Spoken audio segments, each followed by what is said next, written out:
Tripura Santiniketan medical college এবং হাসপাতাল আমরা এস্টাবলিশ করি।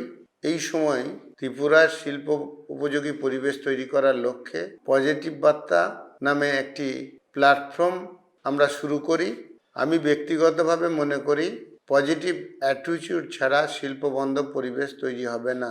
গভর্নমেন্টের যে ভাবনা ডিজিটাল ইন্ডিয়া, ডিজিটাল হেলথ, এইগুলি ইমপ্লিমেন্ট করার স্বার্থে মহিলা এন্টারপ্রেনার এবং সোশ্যাল ইনফ্লুয়েন্সার যেনাদের 2.5 বছর ধরে আমরা ডিজিটালি ট্রেনিং দিচ্ছি, তেনাদের মাধ্যমে রাজ্য সরকারের সহায়তায় প্রতিটি গ্রাম থেকে একজন করে এআই মা তৈরি করতে চাইছি।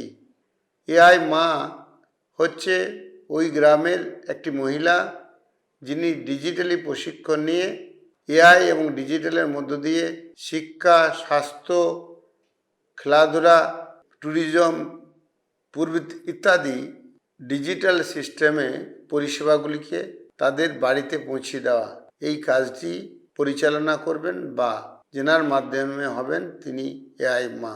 এই লক্ষ্যে কাজ চলছে। সকলকে সহযোগিতা করার জন্য বিশেষভাবে আবেদন জানাচ্ছি। নমস্কার।